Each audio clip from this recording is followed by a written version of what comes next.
Okay, so a little bit about me. I've been using Max for probably just over a decade now. I was introduced to it whilst I was doing my undergrad studying music technology. There was a module specifically on Max, and that was kind of my first introduction to the program. From there, it's kind of moved very much into my practice as a musician and as an artist. And it's very much kind of a center kind of focal point to a lot of the things I do. I use it very much for creating compositions, music as a performance kind of tool, but also for kind of a range of art, I suppose, installations and things like that. So I'm just going to start sharing my screen now, and I'll just share you my, I'll just jump to my web page, and then I'll just kind of, a bit of self-promotion, just flick through some bits and pieces about myself. So my website is tonyjamesmorton.com. I just want to flick through. I won't play anything or anything like that. I'll just flick through some of the stuff. So I did a postgrad at Birmingham University, which was specifically looking at kind of interactive audio visual installation kind of work. And so if you look on my website at some point, go into installations, there's various different kind of bits and pieces. So this is an interactive piece that uses mobile phone technology built in Max. This one is a real-time composition downloading news feeds and turning news feeds into binary, again, Max as well. This is like a video granular kind of reactive piece that has motion tracking involved, and you interact with these kind of choral avatars, for example, which is quite good. And this one is looking at kind of Twitter and pulling Twitter data in real time and converting that. I also, make music and perform with that as well. So there's a few bits on music. This one's taking samples from vinyl in real time and granularizing them. And there's some actual an actual score system where I actually kind of made music score, a traditional music score using Max. This idea of permutating a melodic sequence, and this was actually performed for it's composed for a percussion ensemble and was actually performed as well, which is quite cool. Some music there. I've got a SoundCloud and a YouTube channel, and there's a few bits and pieces there as well.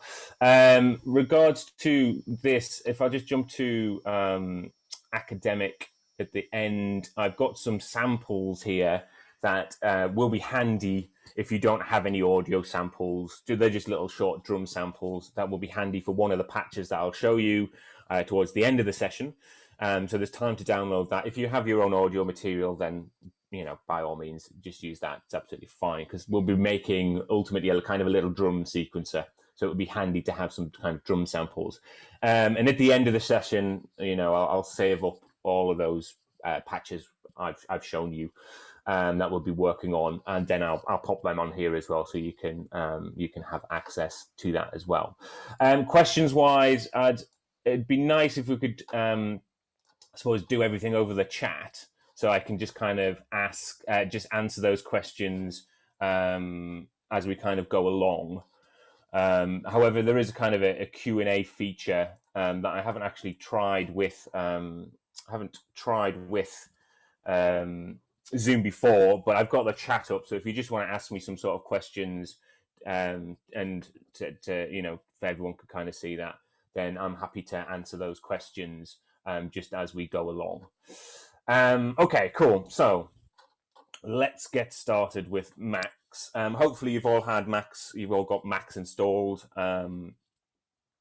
There is a trial version that you can use if you haven't didn't want to take the plunge to it, which is really good.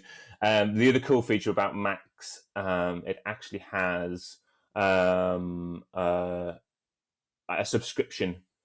Yes, it's fine if you use Max for Live. That's absolutely fine. The concepts that we're looking at now, although are specific to do with just Max, you can use the same concepts and move these patches ultimately into Max for Live. Ultimately, and this is a great starting point anyway for people who are moving into Max for Live, who have got Ableton and want to move in. This is actually quite a good starting point. I use Max for Live quite a lot, and I build a lot of instruments for Ableton using Max, a lot of kind of sequences and stuff like that. So this is absolutely, this is a good starting point for if you just use Max for Live or Max, which is fine. So if you're using Ableton, for example, then you might want to open up a new Max instrument and kind of open that, and then you'll be able to build those things in that. As I mentioned, Max, if you do want to, if you do then want to purchase Max, there is a subscription based system, which is actually quite cool, and you pay monthly. So you can pay monthly for it if you don't want to, fully fork out for it. I have no affiliation with Max. I just use it. I really like using it, and I like teaching people how to use it as well. So let's get started ultimately with how this works. So one of the first things when I first got using Max was opening that new patcher window and seeing this kind of blank white canvas and kind of going, oh, okay, what do I do? And there's that kind of level of like that kind of scariness of, okay, what does this do? And so what I want to chat about first is ultimately the fundamental objects that Max uses and how to access them. And we'll talk a little bit briefly about kind of the interface. I won't go into too in depth because there's only some things that we're kind of going to be using today anyway. But I'll go through kind of the main points. So here's a new patch window. I've just got some kind of comments, which I'll talk a little bit about anyway. If we have a look at the top here, there is move my Zoom window. There is the toolbar where you can access all of the tools that Max has, and we'll go through them in a minute. And then on the right hand side are the inspector, which is quite handy, the reference, and the Max console, which is really handy as well. There are some other features down here. I will skip over these ones. These are kind of settings and stuff like that. But there is what we call a presentation mode and a patching mode. When that's to do with if you want to create something that has a user interface and you don't want to see all the mess that's happening behind that, you can make quite a nice user interface and turn that into the presentation mode. So you can have a presentation mode and a patching mode. I'll touch on that a little bit towards the end, but it's not necessary really to kind of look at that. So yeah, you should be, let me track that again. It does say that my screen's sharing, but I think it's sharing my wrong screen. So let me try that again. Thanks for flagging that up. It's probably because it's on the window. Okay, where's it at?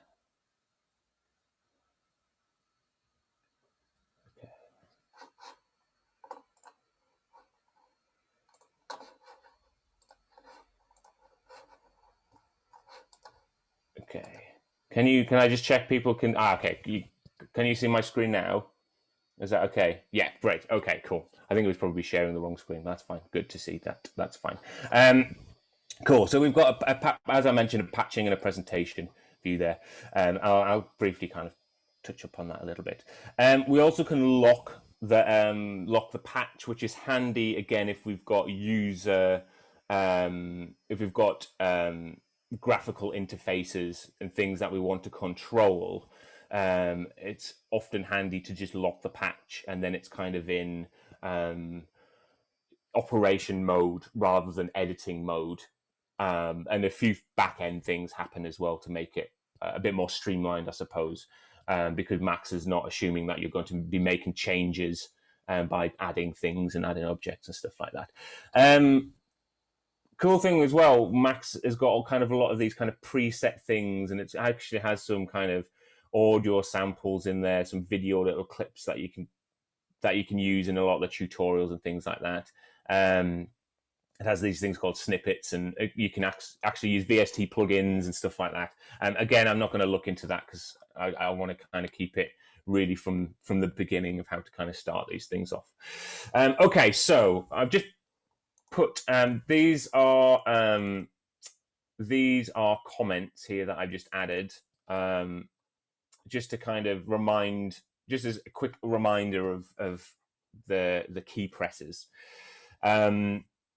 Obviously, you can come up to the top and click on these things, and some of them there is kind of more preferences, more objects hidden within these things. But I'm going to keep it very, very light in the terms of objects that we use, and the quickest way to use those objects are using the key shortcuts, basically. And so the fundamental kind of objects that we have in Max is a toggle, a bang, an integer, which is a whole number, a float, which is a decimal number, message or messages, and a new object. So Max is object orientated in the fact that we have these individual boxes that do things and we connect them up. So hopefully some of you have seen, some pictures of Max, what it looks like and stuff like that. So I'm going to spend the next kind of 10 minutes or so just kind of looking through these objects and how you guys can use them to start off with. So by all means, if you want to, look at this and have your Max up at the same time, then you can, be experimenting and doing these things at the same time as well. By all means, do that. That's great. So I'm going to introduce you to these objects. I'm going to show you what they do, and I want to connect some of them up together, very basically, to kind of show you ultimately, how they work and how Max fundamentally kind of works with these objects. And we'll go through kind of in this order, I think. Why not? So if you've got Max open and it's unlocked, so in the bottom left-hand corner, it is unlocked. So you're in editing mode and you're in, patching mode, so you can see the grid and everything like that there. Then you can use these shortcuts. So if I press T, it instantly creates the toggle object like this, and that looks like this with this cross in the middle. Now this is off, and I can turn that on. Now this is what you need to remember is if you have your patch locked, you can interact with all of these things with a single key press or a click and drag, and depending on some of the other objects. However, if you are in editing mode, a single key press will just select that object. Now, what you can do is, if you, I'm on a Mac, but so I'm going to use the term command. But if you're on a PC, then you're going to be using Control for these shortcuts. So if you do command and a left click, when your patch is unlocked, you will be able to interact with it. So if I single click there, it selects the object. If I hold down command or control, if you're on a PC, and then left click on that, I now can interact with that object.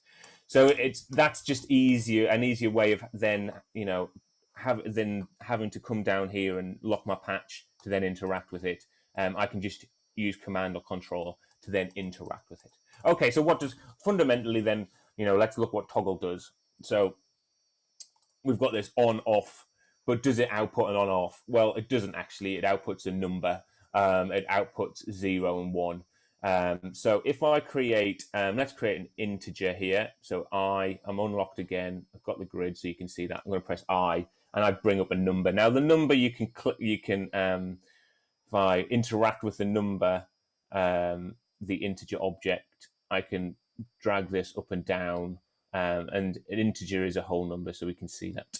And I'm just clicking. I'm holding down Command because I'm in unlock mode, and I'm just clicking and dragging this up and down. Okay, so the cool thing is though with these objects is they don't just output. You can also use them as an input. So I'm just going to spend a few minutes connecting some of these together so you can see that. So to draw a patch cable from one object to another, we hover over to one object's output and connect it to the input of the other object. Now, some objects have more than one output and some objects have more than one input. And we'll talk about that as I introduce more objects further down the line.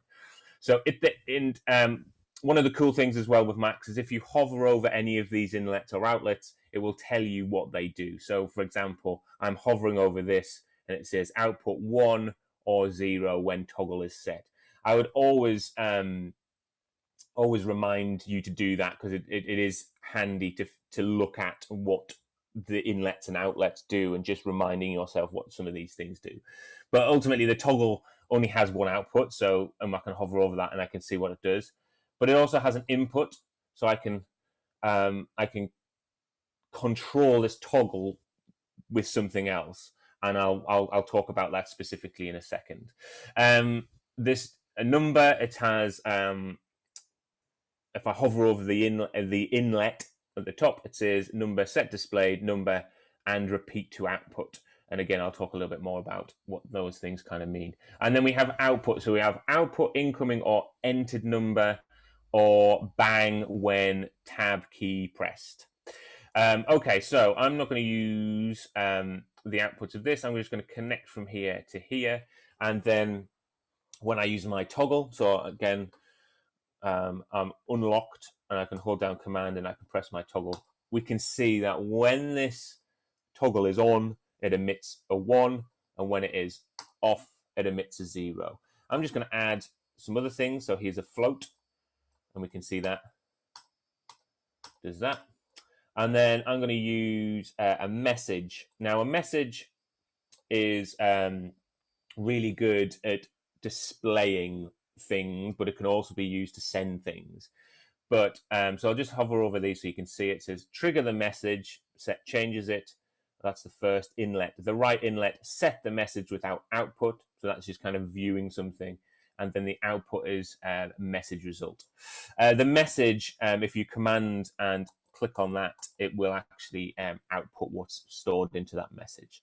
But for now, I'm just going to connect this up to the right inlet so we can display that. And then we can see that when I toggle that on, you can see that toggle is outputting a 1 when it's on and a 0 when it's off. Okay, so fairly straightforward. Okay, so let's look at a bang. So bangs are another kind of really fundamental object in Max because they allow you to kind of trigger things or start things off or something like that. It's just basically kind of like a quick kind of switch, not a toggle switch which has 2 states. It's like a push switch to go. Let's go. But this doesn't output a number. So if I show you, if I do a message here and connect this up to this message, it actually outputs bang. But these bangs can be used. So if I put this bang, if I connect the output of this bang, which is output message, to the input of my toggle, I can actually control my toggle by clicking on this bang. So I'm sorry if this is very basic to start off with, but I think I don't want to assume that some of you have had some Max experience or something like that. I think it's really good just to start from the fundamentals, and when you get more into it, then you can, as I move through, you should be able to understand where this is all kind of based from. Okay, so we've got this bang and this bang. We get one bang to kind of turn it on or one bang to turn it off. So you can see how these things kind of interact with each other. The bang itself can be triggered by anything really. So if a number, anytime I change this number, it will send a bang. And doesn't matter what the number is, just that a change has occurred in its inlet, so it will output a bang. So it's handy to trigger things or to start things off and stuff like that. To create an object by itself, we can use the shortcut N, and that instantly creates a new object, and we can type in what object that is. Now I know what object I'm going to create. However, you might not know what object you want to add, and so in which case you can have a look through. You can have a look through some of these, add object here, and then there's like a drop-down feature where you can see like a menu system where you can see some more of these things. But I know what I'm going to do, so I can type in exactly what I wanted to do. And ultimately, what I'm going to do is I'm just going to do some maths. So if any of you have obviously done any kind of coding or something like that, ultimately Max is great at doing maths. So what I'm going to do is I'm just going to create some integer objects. So all I'm doing is clicking I to create an object here, and then I'm going to create another object here. I'm just going to do some quick math. So this plus object has two inlets and one outlet because we're adding two separate things together. So we can see on the left-hand side, left inlet, it says set left operand, trigger the calculation. The right one says set right operand, and the output is the result. So fairly straightforward. There's something to mention about inputs, though, is that this one is a good example, and this is why maths is a good way to show this, is the colors of these things often mean something. And so if I hover over this first inlet, we can see it's kind of like a reddy orangey kind of color. And if I hover over the other one, that's like a blue color. And what we have is we ultimately have a hot and cold inlet. And I'll show you exactly why that's important and how that works. Okay, so I want to do a quick calculation. Let's do 20, and then I can just turn this up to 10, for example. Now notice when I move this number, there we go. When I move this number, it triggers the calculation. So it's taking this number, plussing it to the next number, and triggering the calculation. So it's doing two things. It's giving me the number and giving me the result every time I change this number. And then, however, if I manipulate this next number here, I don't get an output change. And this is this hot and cold inlet idea. It's the fact that this is just setting what the number is going to be when we do the addition. And then if I move this, you can see that actually triggers the calculation. Now what you could do is you can also use a bang to trigger the calculation, for example. So if let me change this to another number. There we go. Oh, it didn't quite work. Let me change that to that. And then if I bang this, you can see that number change because it's triggered the calculation. There we go. You can see it's triggering the calculation because it's sending that number into that plus. So it's something worth pointing out, this hot and kind of cold inlet and how those things are, because and those are handy ultimately when you do some sort of patching and stuff like that, and you can kind of see how this is. If I use a message, so I can use a message, it's very handy object. This the right inlet again will show me what that is. However, if I add, let me add a number at the end of this, the message itself, yes, I will in a second, yeah. The message itself doesn't output anything natively it needs to be triggered, in which case I can hold down Command and click on my message, and it will send whatever's in that message down to the next object, or I can, for example, bang it here. So if I do change that and then bang it, there we go. You can see that's triggering that. So the hot and cold inlets are specific to certain objects. So it's generally lots to do with kind of calculating things and stuff like that. So again, if I do a multiplication, so using asterisks here, we have a hot and a cold inlet by default, and that's just ultimately how it works. There are other objects that use hot and cold, that have hot and cold inlets. And so, for example, if I do some multiplication, again, you can see that when anything that goes into the hot inlet triggers that calculation. So you can see that calculation happening. And if I drag or change this value that's in the cold inlet, it won't trigger the calculation, or trigger the object. What it'll do is just store that value. So when this value is triggered, so I'll trigger it with a bang, B for bang, when it is triggered, that value then is used. There we go. And that can be handy in different situations. When you're building things that you might want to send a number before something else triggers it. So if you're using maybe something like a clock or a metronome, which we'll talk a little bit about in a sec, some sort of pulse to trigger a calculation at a certain time, you obviously want to use hot and cold value. Hot and cold inlets are handy, meaning that you can change that value without triggering the calculation. So it'll wait until it's being executed ultimately. And these things, as you get more into Max, you familiarize yourself more with these things, and you'll just kind of get used to how these kind of things work. So fundamentally, these are the main things that we're going to be looking at. We're going to be using these things. Did you say asterisk to get values on objects?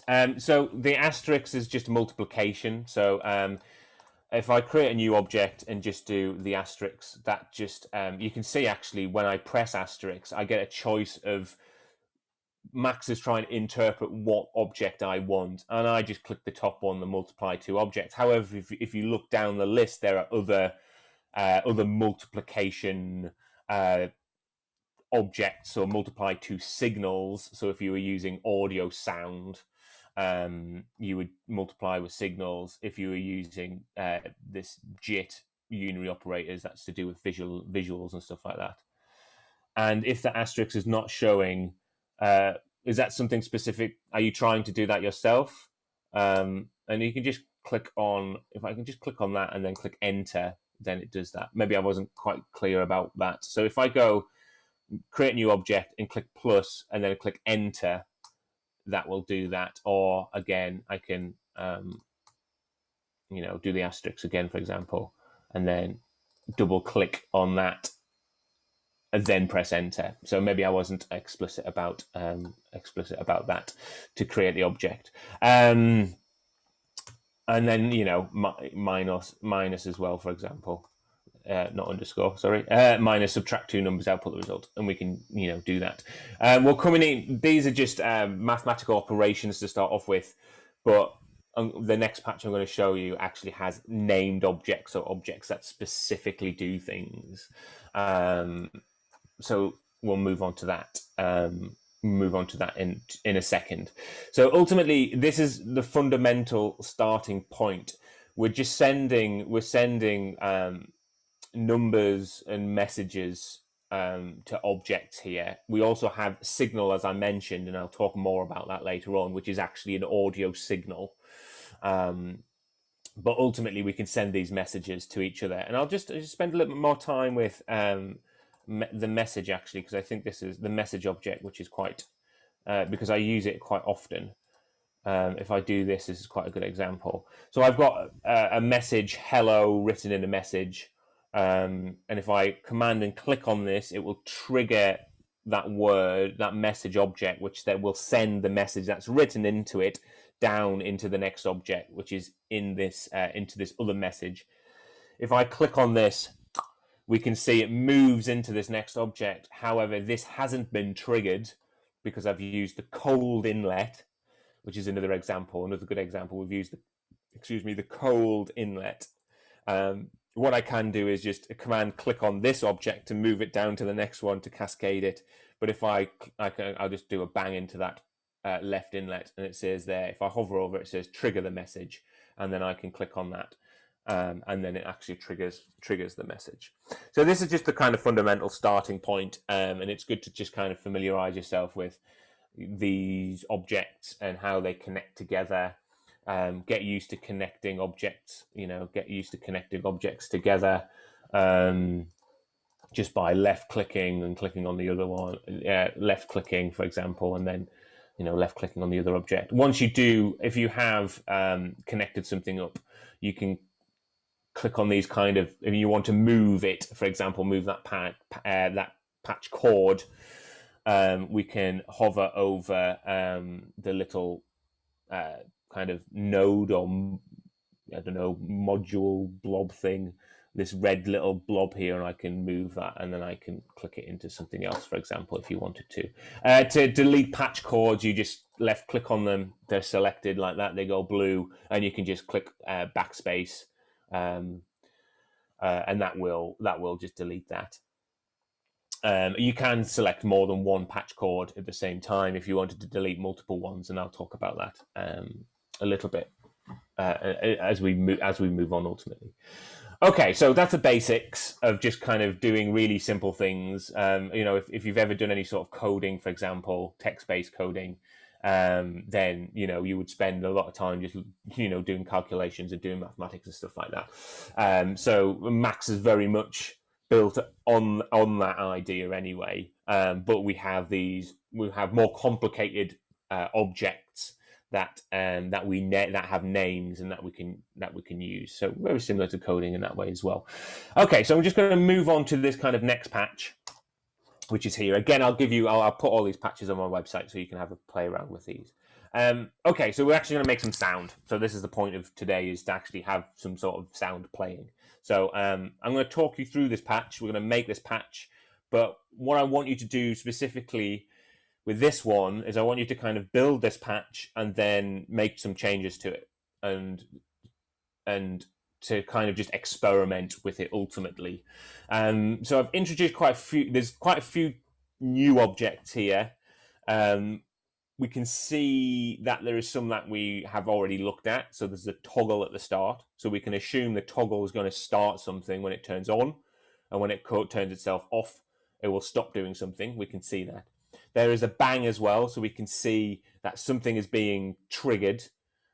Something is plugged into the inlet of it, so it's going to trigger something. And then we can see a message object down here, which is displaying some sort of information. And I like to use message objects quite a lot to just to see what these objects are doing. But there's a few other objects in there that we haven't looked at. And so I'm going to break it down bit by bit, and then you guys can make it and have a little bit of a play around with it. And it would be really simple for you to kind of make some really easy changes to this. So ultimately, this should make some sound when I turn it on. So let me just check that is the case. Yes, I'm sharing my sound. So let me make sure that is happening. So that should be making some noise. Hopefully you can hear that.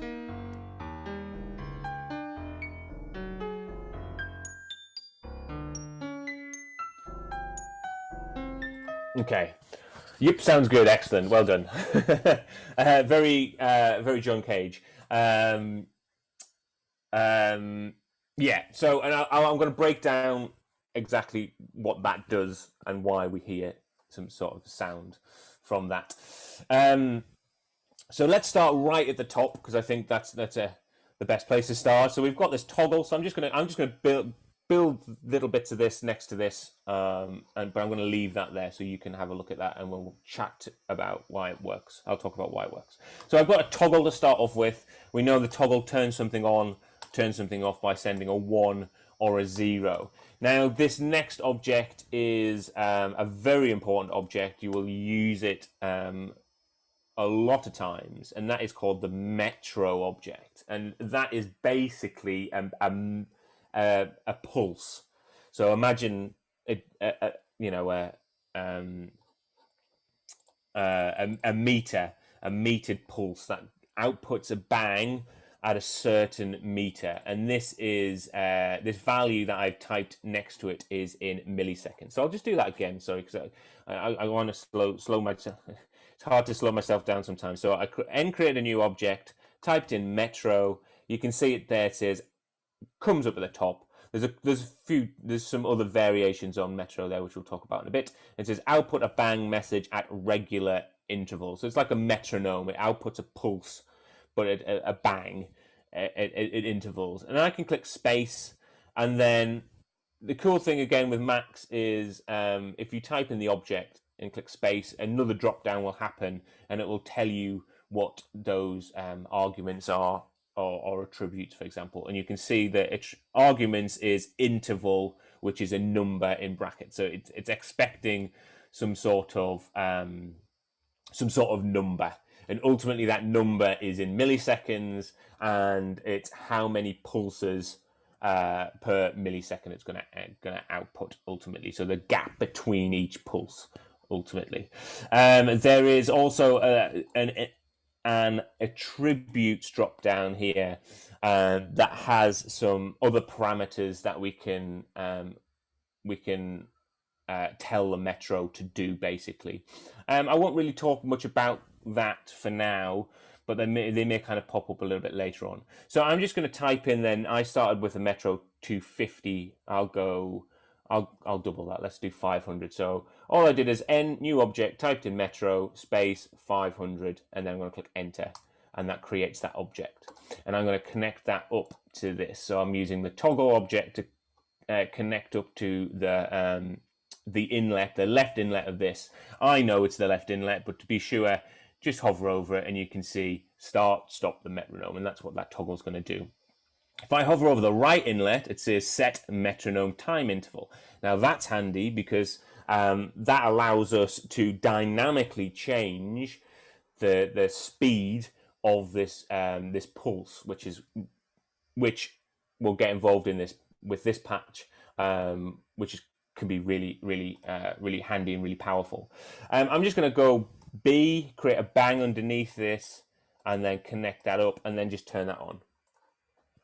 And there we go. We just have a pulse. Now, like I said, we can dynamically change the distance between the speed of these pulses. So I'm just going to create an integer object, so I for integer, and I'm going to connect that up to here.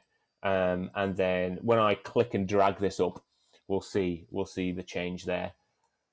So if I go, so obviously that's really fast, even faster, so fast we can't really see it. But if I drag up, we can see it slowing down, and I can go slower and slower and slower and slower and slower. When you do make changes like this dynamically, it ignores that number. So that number isn't the value of the metronome. It'll take this number instead. So just be mindful, because if you make changes to the metronome via its right outlet, it won't use this value. If you want to use this value again, you can kind of just double click into the item and then just click enter again, and it will reset it, kind of initialize it. Or you can just send it the number 500. So I'm going to stick with 500 there. Okay, so underneath that then I have a random object. Now a random object gives me a random number, and I can assign that to whatever. I can have 500, for example. Make it a seed of 500, do a bang, connect that up. And I'm just going to use, let me use an integer underneath this just to show that. And I'm just going to click the bang manually. And there we go. So we've got random numbers that come out of this, which is pretty cool. So the next few objects, to talk about them, I need to just briefly touch on this concept, which is MIDI, MIDI.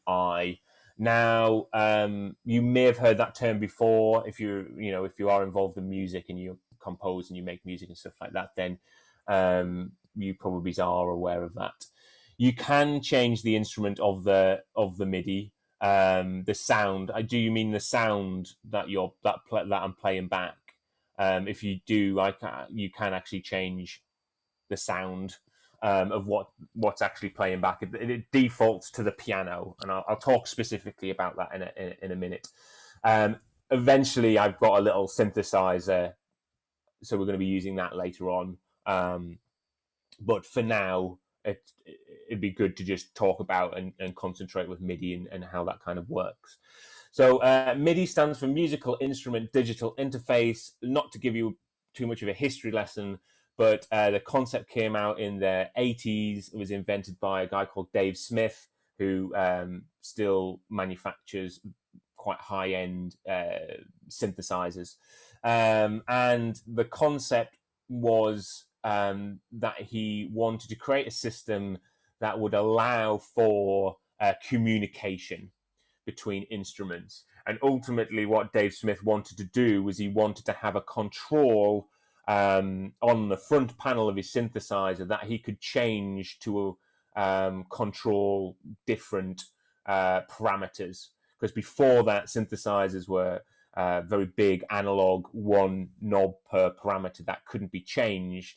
And nowadays we're used to, we use software all the time anyway and stuff like that. But on hardware, nowadays you can change banks and you can reassign things and stuff like that very easily. But he wanted to have more control over the synthesizers that he was making, and he also wanted the synthesizers to talk to each other. So he could press a keyboard on one synthesizer, have that plugged into another synthesizer, which then could play that note back or play another note back, or something like that. Something we take for granted nowadays. There's so much power in our mobile phones nowadays. But if we go back to the 70s, the late 70s, early 80s, and think about how kind of electronic music was made and stuff like that, it's very different nowadays.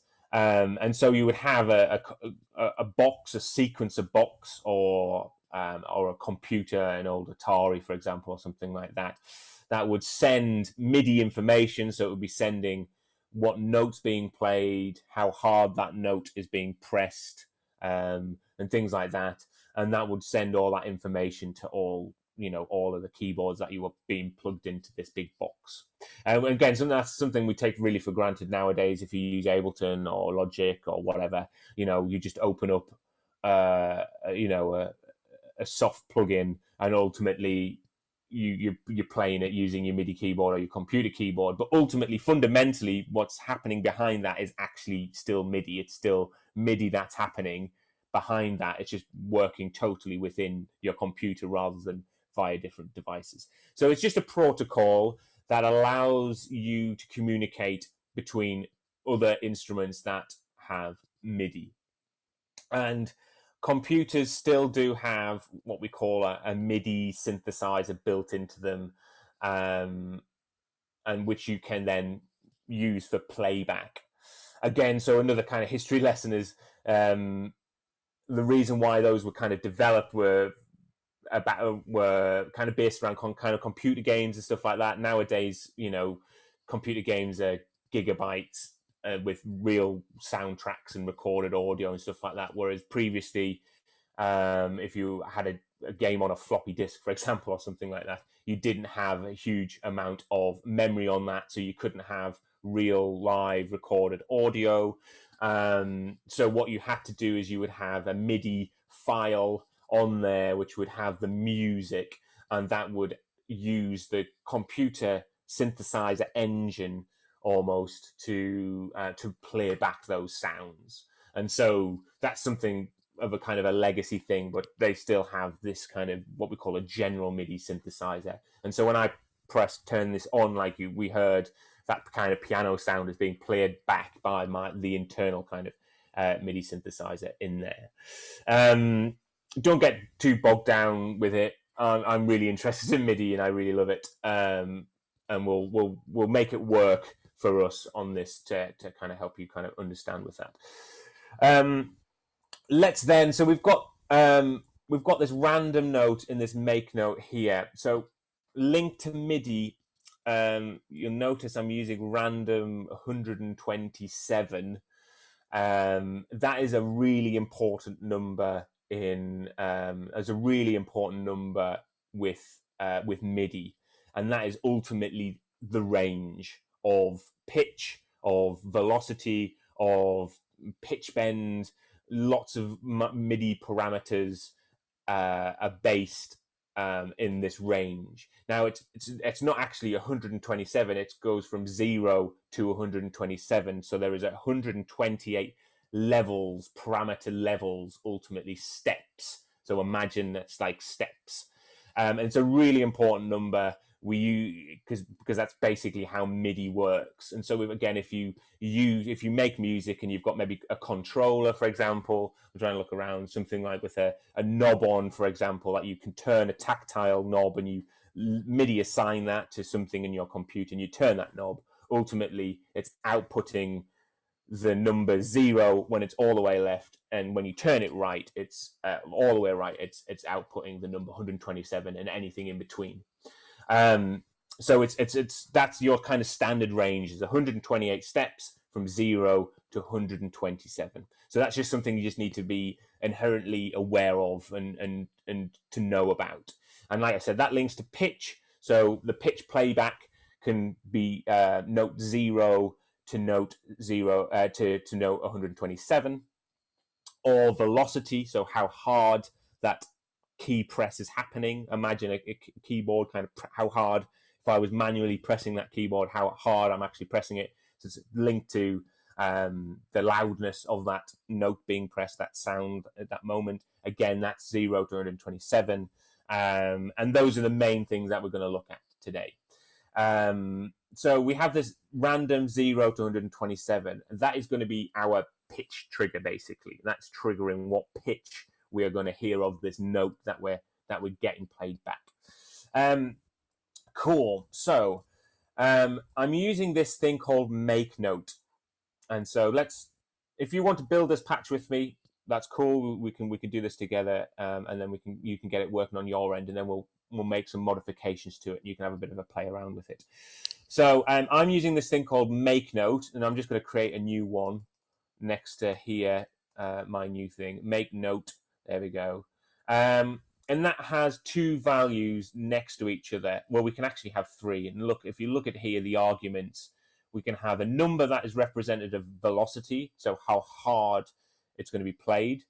So I'm just going to make that 127 because that's the loudest. The duration of that note, so how long that note is going to be played back for. So imagine you've got a keyboard in front of you and you're pressing that keyboard. How long do you want that note to sound for? How long are you pressing that note for? And that's in milliseconds. And I'm going to make this longer. I'm going to make it 1000, so 1 second. And then we also have channel here, and I'm going to ignore that for now. But I'll talk about that a little bit later. And then I can press enter. And so this object, what it's going to do is I'm going to feed it a number, which is going to be representative of pitch. It's going to turn that into a note by adding velocity to it and the length of the note, the time of that note. So when you press, again, back to the keyboard analogy, if you've got a keyboard, you press that note on your keyboard, it sends a trigger to whatever you're playing, a computer or another synthesizer, for example. It ultimately sends what note it's playing, and that is a digit, a number between 0 and 127. It also sends how hard you've pressed that key. and it'll send those things. And when you let go of that key, it will send another message, and that message will be the note that you've played, that it's assigned to, and then it will send the message number 0 after that, and that will turn that message off. And I will show you that this actually how this actually works, and that this is actually what it's doing. So I'm just going to connect my random up to here, this number, so I can see what number it is. I'm going to change this because I know that I can't go beyond note number 127. That's the highest note I can play in using MIDI. So I'm going to make that to 127. Excellent.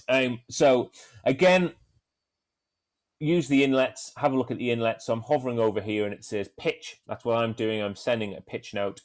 I can dynamically, again, send the velocity. And you can see here that this is a cold inlet. So if I change the velocity, it's not going to trigger the note, which, again, it can be really handy because you might want to change the velocity and then you want to trigger the note after that, after you've made that velocity change, because otherwise you'll end up getting this kind of kind of thing, this stuttered kind of sound every time, like that when we were looking at the mathematical kind of operations, you would get this kind of consistent trigger every time you change the velocity, which is not what you obviously want to do. And then the last one there is duration. Again, that's a cold inlet, it's blue as well. This is a bit of a strange object because it outputs two things, and we actually need those two things, and we need to put those two things together. And that's when we're going to use another object called pack, which is a very, very handy object. So output of this, we can see, is the pitch output, and on the right outlet is the output. And so it says note on, velocity, then 0. So when the note is finished, it will output 0. So if I plug up a message to here and to here, we can see what it does. So if I press bang my note, bang my random, so I'm going to get a random note, it gives me the note number 49, and then it gave me the value 127. That's the velocity, and then the time between that and when that value changed to 0 was this value here, which was 1000, which was 1 second. Ultimately. Now, how MIDI works is it likes to have a pair of values. So it likes to have pitch and velocity together. So we need to join them together. And to do that, we need to combine them next to each other. And to do that, we use a pack object, P-A-C-K, and click space. And then ultimately, a pack object, you can join multiple, you can join different things together. So you can join numbers together, you can join words together and things like that. So you just need to tell Max what I suppose variable, what data type you're using to use kind of coding terms. And so I know that these are going to be numbers that I'm sending it. So I can use, there's two different methods, both do exactly the same thing. I think ultimately one's a legacy thing than the other. I can use pack I, which means it's going to accept integers to those inlets, or I can use pack 00, and it just means that it's just numbers that's going to be there. But let's use II, because that means it knows it's going to be expecting integers, for example. Okay, so I'm just going to delete those, and I'm going to connect those up there. And so those things are going to be joined together. So we're going to have the pitch and the velocity. They're going to be joined together. And I'm going to output that to a message like this. And I'm going to bang it. So you can see we've got pitch, velocity, then the velocity changes to 0, which means we turn that note off. So we release our finger off the keyboard. Imagine that's how it goes. Cool. So the other object we use is a MIDI format object. Now, a MIDI format just makes that message, put it into, the MIDI format, because there's some extra things that need to be added onto that. But we don't have to worry about that. This does it all for us. and I can connect that up. It has lots of inlets here, and I'll go through some of them in a minute actually, but we can see that first inlet is the one that we want, and it says pitch velocity together, and we can see there's that comma there, so I can connect that up there. Here we go.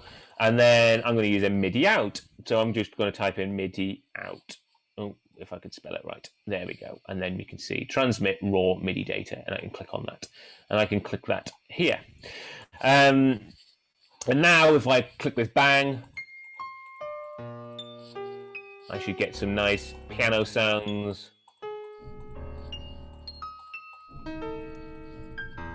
Linked to when I click that bang, and it's just going to give me a random pitch from the whole range of the keyboard ultimately. And then what I did on this left hand side is just connect this all to a Metro. So I don't need two bangs, so I can delete one of them. In fact, I actually don't need any of them because the Metro actually outputs a bang anyway, so I can connect that straight up to random, and I can click. Okay.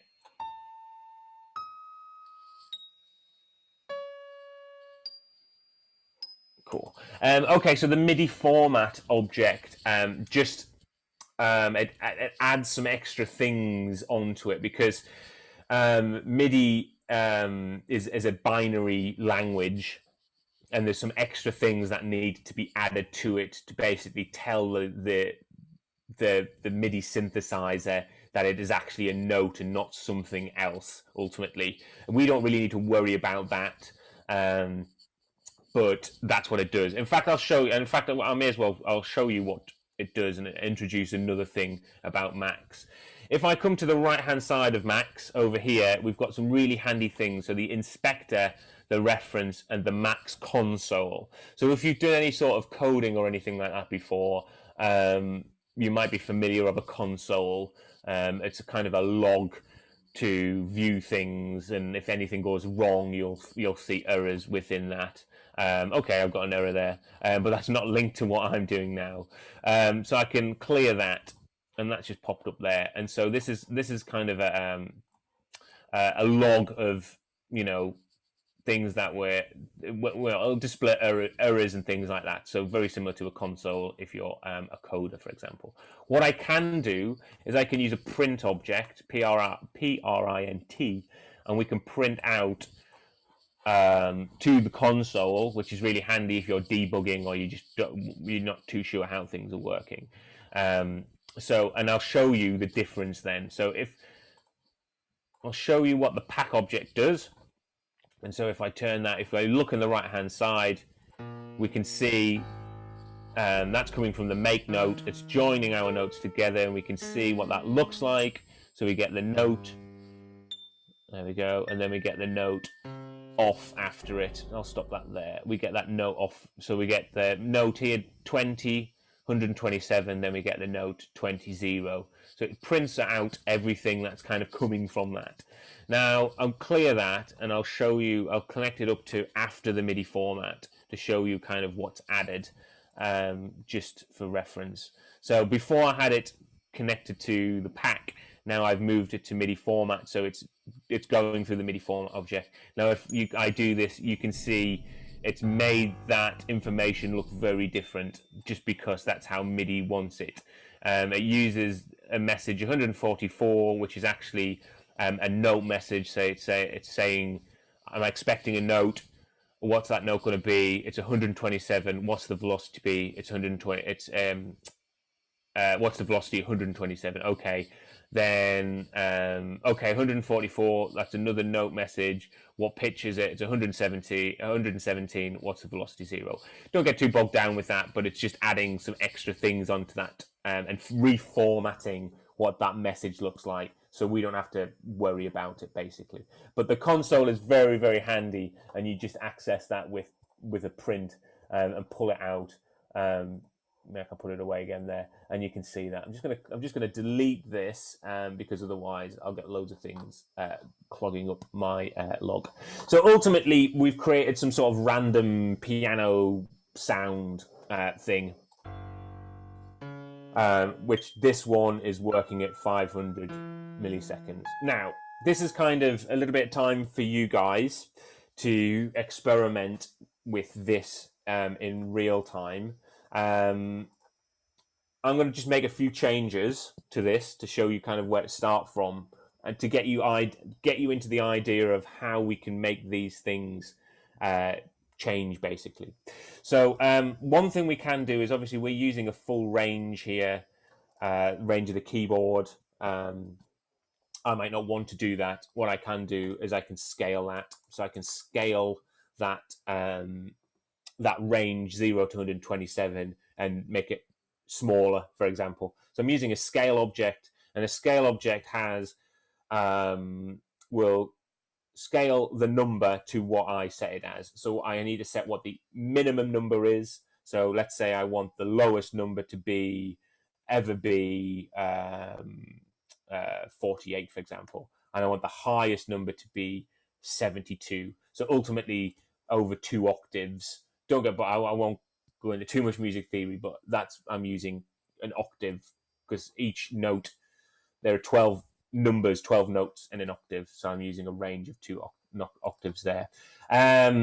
Those are my outputs, but what I need is my input. So it starts from 0 and 127. So whenever it gets a 0, it's going to be automatically mapped to 48. Whenever it gets 127, it's going to be automatically mapped to 72. And basically, it splits it down without having to bother with some nice mathematical kind of equations and stuff like that. So now what I can do is connect that up and pop that in there to see our number. There we go. Let's speed this up as well. Ooh, don't do that. Oh, there we go. Crazy. There we go. So I'm very much within that range. Some of these things we can change dynamically as well. So let me change. So I'm just going to do some random things. I'm going to go random. Let's go random. Yeah, let's go random 1000. And this metro is going to trigger this random number. And I'm going to link this number to there and create some sort of feedback loop.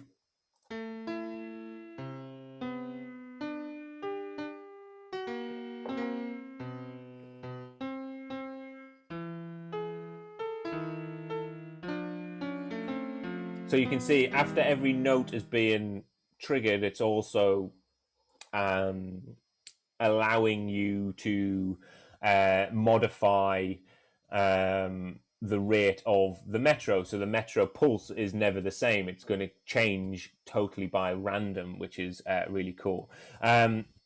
Also, what we can do is, remember, these are just numbers. You know, we can edit these numbers, and we can to change these things how we want. So what I'm going to do is let's create some harmony. So let's create 2 notes that are going to happen at the same time. So some sort of chord, for example. And I've got this make note object here. So what I'm going to do is I'm going to duplicate, I'm going to copy some items, and I'm going to show you the best way to do that. So what you can do is I can just click and drag and select. So I'm going to copy these 2 objects. Now you could do, I'm using a Mac, so I'm on Command, but you'll be on Control if you're on a PC. I can do Command C and then click somewhere and do Command V, and then I can click and drag that. So I've got a duplicate version of that. Alternatively, what I can do is select what I want and hold down the Alt or Option key, hold that down, and then click and drag, and it will make a duplicate wherever I drag it to, and then I release the left click. And so what I'm going to do now then is let's just play around with this and create some harmony. So I'm going to have 3 notes playing at the same time. So I'm going to create a new object. I'm going to go plus, let's go +3. So whatever this note is, it's going to +3 to it. And then I'm going to go n +7. And I'm going to put that there. There we go. So anyone who comes from a musical kind of background might understand that that's actually a minor chord. But again, don't get too bogged down with that. Now if I turn that on, crazy.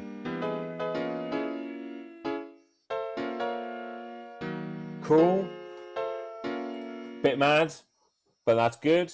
And remember, we can then change these numbers dynamically as well. So I can go random, let's go random 12, because there's 12 notes in an octave. And then do that.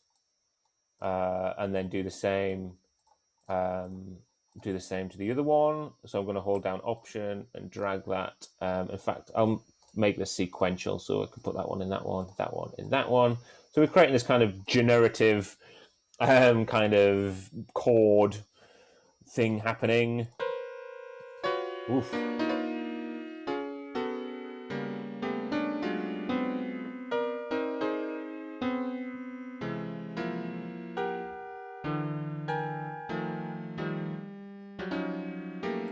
Wow, nuts, absolutely nuts. Okay, and then what we can do as well is let's change the length of the notes dynamically. Let's add something like this. So I'm just going to do this really quick. So hopefully you don't get too confused by what I'm doing. But yeah, so I'm just going to use that same pulse, that same bang, to give me totally random length of the notes as well.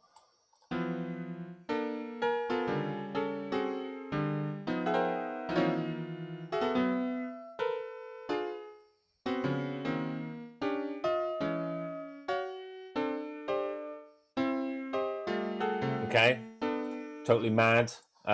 What I can do as well is I can change these sounds as well. So it's using just the default kind of piano sound. However, with MIDI, we also have range to change the sounds in the range of 0 to 127.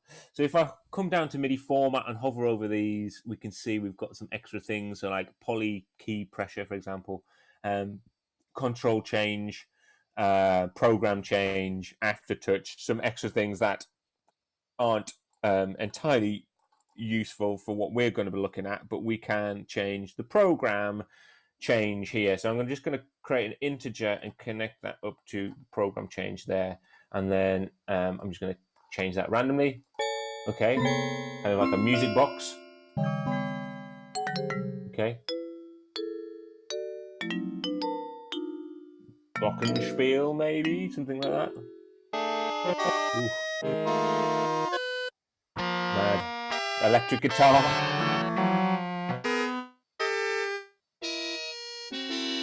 Okay. Ooh. Some sort of organ. Cool. So you can see just by using just that really cheap general MIDI synthesizer, we can create some things. We can change those sounds, and again, let's do this. Why not? Just for the sake of it, why not? We can change that sound dynamically as well.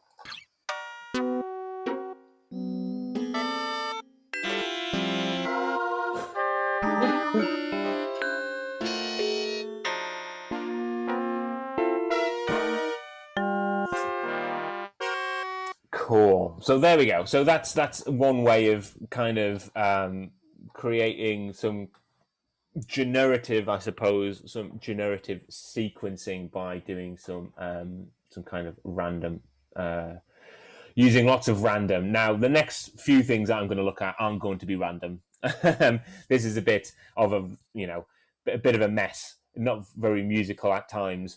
But what I'm going to show you in the next few patches are how to actually make something quite kind of visual, what we expect to a sequencer to kind of look like, kind of very visual. I'm just going to take a 5-minute kind of break there, so you can have a little play around with that, connect things up, make mistakes, delete things, add some randomness to your patch, or just go to the toilet. So I'm just going to take 5 minutes right there, and then when we return, we'll look at something that might look more what you expect to be a sequencer. Okay, cool. Right, I'll see you back in 5 minutes.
Cool. So I'll just give another minute or two. If you have any specific questions so far, just shove them in the chat, and then I can maybe take a few questions whilst we kind of resume. That's cool by me.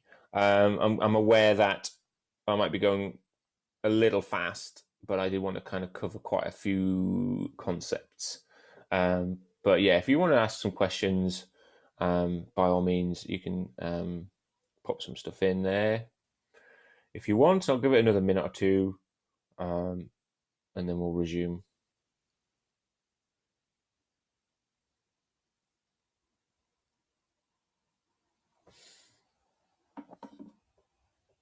Yes, it does. Yes, it does, Sophia, pass to the MIDI engine. So it's not actually, as we move on to some other patches, it's not actually using the sound of the program. It's just moving that MIDI message directly to the computer MIDI synthesizer engine. If you actually come to MIDI format, MIDI out, to the MIDI out object at the bottom, and if you hold down Command and double click on this, you'll see a list of things. And if you're on a PC, I think it's probably called GM MIDI synth or something like that.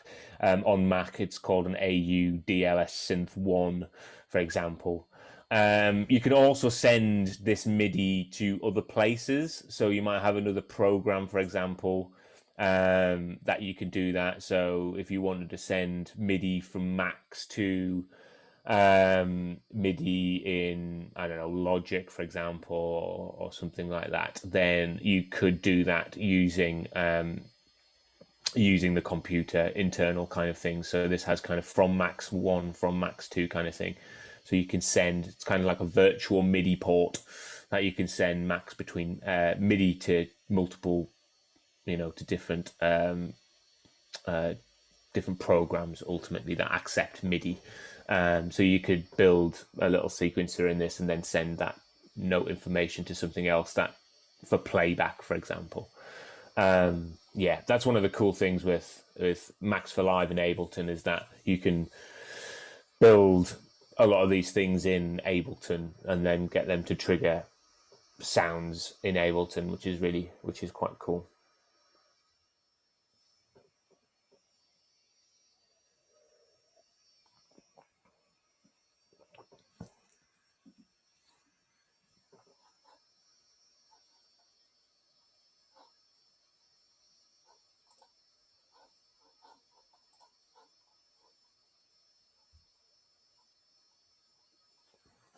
Okay, cool. So if everyone's okay, we'll move on to the next kind of patch. Again, like I keep on mentioning, sorry. I'll put these on in the state that we've made them. I'll put them onto my website, and then you can access them. And I'll leave the mess that it is here. Okay, so I want us to move on to the next patch, which is going to introduce some new objects, but should maybe be visually a little bit more familiar to how you would envision, I suppose, a sequencer ultimately. So I'm going to click on this patch here. And so this is using a few different objects. We'll run through them step by step. And then again, we're still using MIDI here, but the next patch on will use the audio in Max. Max is really good at sound design and stuff like that, because you can build your own synthesizers and stuff like that. The focus of this is more that sequencing side of things, but we can use some of those preset kind of sounds in Max. Also, what you can do in Max is you can use VSTs, which is really cool. So you could do quite a lot, if not everything, in Max if you wanted to, and have your VSTs actually loaded in. So you could make a sequencer. So this sequencer previously, instead of sending it to the general MIDI synthesizer, I could create a plugin, a VST plugin object, and open that plugin and use that, for example. So you can do quite a lot in Max nowadays without having to send that MIDI note information to somewhere else if you didn't want to. Okay, so there's a few things here, a few new objects, but again, there's some objects that we've seen so far. So we know the toggle, so we can assume something's turning on and off again. I'm using this object tempo, which is very much like Metro, but the number values are linked to beats per minute, so that is probably going to be more familiar to people. We've got an integer here, so you can see there's a number being outputted out of tempo, which it could be useful. It's useful for us. We've got a message here that's doing something. It's got something written into it, but it's being used differently to how I was using it before. Again, I'll explain that. We've got this new object. This is quite a totally different object to what we've seen. This is called a matrix control, and it's basically a grid of on-off buttons, ultimately. Down here, we've got this unpack. So we've used unpack previously, we've used pack previously, sorry. We've got the opposite here, which is called unpack, which splits. Instead of pack joins things, messages together, unpack splits them up separately. We've got these cell objects, so they're new. We've got more messages, and we can see they've got things in them that we're sending out of them. At some point, then we've got an integer again to show us what note it's going to be. We've used the make note before, we've used the pack object before, we've used the MIDI format, and we've used the MIDI out. So there's some new objects there, but there's some ones that we've previously used. So let me go through some of these things individually next to this, and then we can actually kind of go about and then we can actually turn it on and go about with what it does. Okay, so first object then is a toggle, and we know that turns off and on. The next object is a tempo. So this is exactly like a metronome in the fact that it outputs something periodically. However, what it outputs is different to the Metro object. So the Metro object outputs a bang, only a bang, whereas the tempo object actually outputs numbers. And I'll show you that in a second. So if I type in tempo, then and space, it's then the argument it's after is the tempo, and it says int, as in it's got to be an integer, our tempo. So I'll make it 120. Actually, no, why not? I'll make it different. I'll make it 100. And then I can go space, and then I have a few extra arguments, which you can see on the left one here, which I'll just repeat just to kind of show you how that does that. Okay, brilliant. And I can connect that up there. So if I hover over the first inlet, that's the start-stop metronome, and that's what that toggle does. The next one is a cold inlet, so we can see the first one is hot. The next one's a cold inlet and says tempo in beats per minute. The next one is beat multiplier, and the next one is beat divisions of a whole note.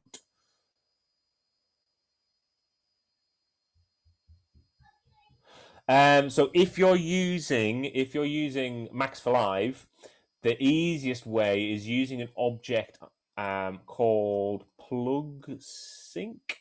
This which does nothing in Max. It needs to be ran as a Max for Live instrument, and that will ultimately output things like whether your transport is on, the current bar count, your beat count, and stuff like that. So ultimately, when you press play in Ableton, all that information gets spat out of this plug sync. Does it need to be turned on? Yeah, it probably needs to be turned on. Actually, you asked me that question has reminded me of something that I have missed, which is good as well, actually. If there is an object that you see and you don't know what it does, right-click on it when you're in the unlocked mode, so in the bottom left-hand corner, we're unlocked. Right-click on it, and you have a help and a reference, and both of them are really, really helpful. Probably should have mentioned this earlier, but thanks for jogging my memory on that one. If I click on the help, it ultimately brings out some example patches that uses that object and shows you how that object works. in patch form, so we can interact with it, turn things off and on, and etc. You also have a reference, which is kind of like an instruction sheet, I suppose. It shows you all of the parameters and what those kind of parameters do. So in this instance, I'm going to right click on it and open PlugSync help. I'm going to click on that and it should pop up a new window, and then it shows you how it kind of is connected up and stuff like that. So I think actually you just need the PlugSync. I thought you might need to turn it on, but I think it is automatically is triggered by the transport in Ableton. And if you look, you can see the outputs here. You've got kind of beat there. Right click on it, and the cool thing is when you right click on it and go into the help, and there's something like, oh yeah, how do I use it like they've used it? I can literally just select everything and copy everything out, Command C and Command V and out. For example, if I click on this one, the matrix control, right click on that, open matrix control help. This one's a little bit more in depth in that I actually have some tabs at the top, which allows me to, which shows different states, that object in different states, which is quite handy. And again, if I just go to reference brings up like an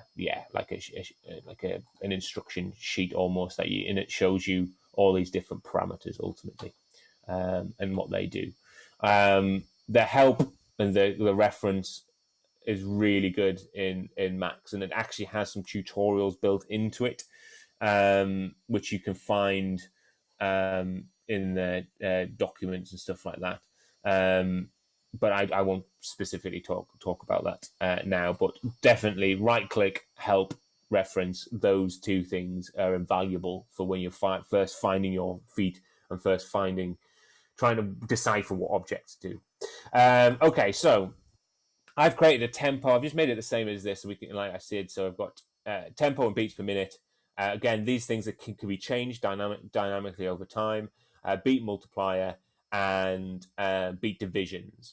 I'm going to connect a message to this just to show you what's coming out of this. And if I turn this on, we get a number 0, 1, 2, 3, 4, 5, 6 to 7 there. Remember, we start at 0 and count to 7.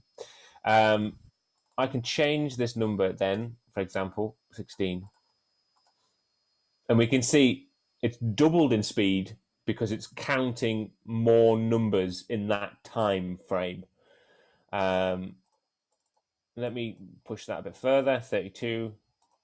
And you can see that's doubled the output again, because it's quickened, it's sped it up because it's counting more in that time frame. Now, one of the things which is really handy with Max is that you might not want that number, that might not be of any interest to you, oh, I don't want to use the number 26 or whatever. I just want it to do something on each output. And what you can do then is kind of, I suppose, convert that number into something. And so, for example, I can convert that number into a bang by just making a bang and connecting that up. And this will give you just a pulse at when that number changes. So if I turn this on, you can see every time that number changes, I'm getting a bang. Now, that might be more relevant to what you want than actually the number. So you can kind of you're basically converting a number change into a bang. If I change this number then, if I change it back to 16, for example, notice if I change the tempo object, it stops. I just need to turn it off and then turn it on again. So I'm like reinitializing it almost. And you can see that slowed that bang down. And then I'll take it back to how it was, 8. It stopped again, turn off, turn on again, and there we go. So this is the numbers that I want to use in my way. But you can see how you could use a bang to output just like the metronome would. If you wanted to do something like this and change the metro object there into a tempo, all you would do is have a bang straight after tempo, and it would work the same. And then if I create another integer object and connect that into that this inlet here, it says tempo and beats per minute. I then can change tempo dynamically. Turn that on, and you can see that speeding up as I increase and decrease that. So you can see I can change that in real time, which is handy. Okay, cool. So this next object's a bit confusing because it's very kind of graphical orientated rather than these objects with text in that we're used to seeing so far. And this is this thing called a matrix control, and basically it's just a grid of switches or a grid of toggles, I suppose, is a better way of kind of putting it. This is when I'm going to introduce you to the inspector, and the inspector lives on the right-hand side. And this is really, really handy because certain objects, well, all objects have parameters that can be changed in the inspector, which is really, really handy. So, for example, without jumping straight into the matrix control, let me select this number object, this integer here, this 105. Currently, it's got 105 in it. But if I click on this, so selected, and bring out my inspector on the right-hand side, we can see all sorts of things that parameters, attributes that are linked to that number, for example. I'm not going to go through all of these, but if we scroll down to the bottom, for example, number box is quite handy in the fact that it has a minimum value and a maximum value. So, for example, I can make that if I wanted to create a number that I didn't want I wanted to create a range that it could never go beyond or below. I could do that and create a minimum and maximum there. And now when I move this number, drag it down, I can't move it below 20, and I can't move it below 30, for example. And that's just a parameter that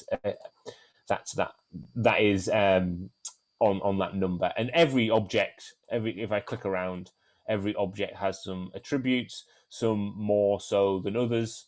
And so, for example, if I click on matrix control, that changes. Okay, so not to get too bogged down with the matrix control, but I'm going to use the inspector to change one of the parameters. So, a few of the parameters actually. So I'm going to create a new object, and I'm going to call that matrix. So as I start to write matrix, it pops up, and it's abbreviated to matrix CTRL, which is matrix control. If I click on that, double click on that, and then press enter, it creates my matrix control. Now, by default, it creates 8 columns and 4 rows, which might be handy for us. It might not be. It's entirely, it depends on what you're building. Now, I've still got the inspector up because down here, I'm going to change that. So in behavior, sometimes you have to scroll around a bit to try and find what you want. I'm going to keep the number of columns. I'm going to double click on this. I'm going to change the number of rows to 8. Do I want 7? Let's have 7. Create. Actually, no. Sorry. Let's stick that with 8 actually, and I'll make it a little bit different to what I've got previously. And then I can press enter, and you can see it's squeezed those extra rows into that area. One thing that I also want to do is, if I look at this, and if I can click and drag it out, which is cool, is if you notice, I can click and I'm holding down Command, and I'm clicking and just dragging, and I can turn these all on and off. Which is cool. Like that might be the way I might want to use it. However, I want to make it like this, my example on the left. So each row, there can only be one thing turned on at a time. And that is helpful if we're making a step sequencer. That is going to trigger one note, I suppose, per step.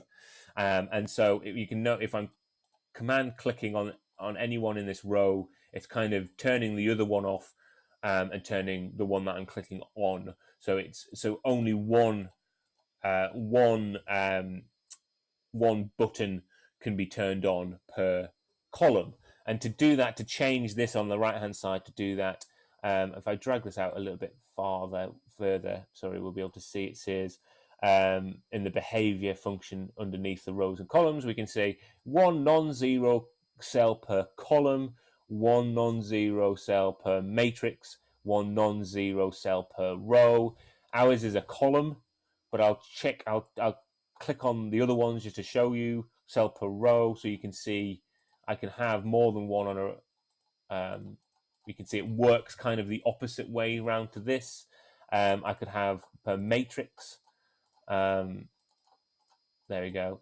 So it actually will only allow only ever be one turned on, and that might be handy for something that you're making, for example. But what we want is column, so I can only have one per column, but the option to be able to turn that off as well. So at that step, there's not going to be a note played or a sound played or something like that. Okay, so I'm going to close that inspector, and I'm going to do that. Now, this is the interesting step with this is often with objects is you need to work out how do I put things into it, information, and how do I get information out of it? Now, if we're using calculations and stuff like that, then that's fairly straightforward. However, this is a bit more convoluted, this thing. And I'm just going to show you, I'm just going to tell you how it works.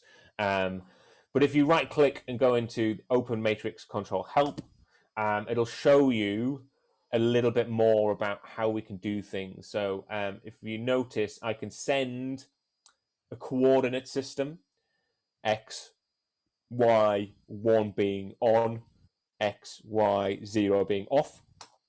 So I can send it a message, for example. We're just going to click on it because it's, it's cool just to click on it. But you can, send it on and off values by using like a coordinate system, which is good. Or you could get, so let's click on that. We can get row 0, get column 1, etc. What we want to do is we want to get one row at a time. So think of it as this sequence is going to scroll along and it's going to give us all the information one row, all the information next row, all the information next row. Now that's, the way to do that could be something like get column. So we get column 0. And if I connect that up, and then let's put a message. Now this one uses its right outlet, which can be a little bit confusing because we want the row column. So again, I'm hovering over it and it says row column values. So if I connect this up here and press get column 0, let's put something into column 0 and click get column 0. It gives me a list. It gives me a list because it's saying on row on this row there isn't anything on. On this row there's nothing on. On this row there is something on this particular, only on this column, sorry. So it's saying this is off, this is off, this is on, this is off, this is off, this is off, this is off, this is off. And so if I change that to that one, for example, and do that again, the last one should be 1. If I put the first one on, it should go 1 0 0 0 0. So it's ultimately we're extracting all the values in that column. And now the cool thing is there can only be one thing turned on in that column at the same time, which is how I want it to do. Now we could go get column 1. And then put something in that and do that, and then think about how we could maybe, and then maybe copy that, do get column 3, for example, and then think about how we could go, okay, we want that, then that, then that, and then get column 4, and then got column 5 and stuff like that. And that would be the laborious way of kind of doing that, trying to create a system to send a new message each time. But one of the really cool handy features of the message object is we can use this $sign. Again, there's not a huge amount of time to get into. I'm just going to show you how it works. But what I can do, and I'll do one here, I'll say get column and I'll put $1. And ultimately that means that whatever it gets in its inlet will be put where this $1 symbol is. So if I create a new message and connect that up, every time I change this number, you can see I get the message get column. So it kind of prepends, it adds get column to the start of this number ultimately. And you can see that as I do that, blah, blah, blah, blah, blah, blah, blah. So it adds this number to get column. So it substitutes this number into the $1 sign, $1 area space. So I get column 4. That's handy because that allows us, instead of having get column 0 separately, get column 1, get column 2, get column 4, what we can do is we can use the number directly from the tempo object. And then you can see, actually, I'm just scrolling and you can see this change because I'm sending the message. Just to show you what that looks like, I'm sending that message, get column. I'm sending the number, it's getting get column added to the start of it. And then I can scroll through that like that. Okay, so I'm just going to turn this on. I'm going to draw some things, some splodges, turn some of these things on. I'm going to turn this on. And then you can see this changes because it's giving me each column one by one by one. Now that's how a step sequencer works, because a step sequencer plays from left to right, and it plays everything in one column, everything in the next column, everything in the next column, and then it starts back to the start. And we know this number here goes from 0 to 8 because we've made it count up to there to have 8 variables. And we know it's counting from 0 to 7, and it's going one column, one column, one column, one column. Okay, so I'm just going to rush over this kind of next bit quite quickly because I'm just conscious of the time there. Okay, so we need to then get this value and do something with it to make it kind of to extract that information, to convert it into something useful for us. So what I'm going to do is I'm going to unpack it, and basically an unpack works the opposite to the pack. And it splits up that. So if I just stop this there. So what I want to extract each of these values. So 0, 0, 0, 0, 1, 0, 0, 0. And I'm going to assign a note per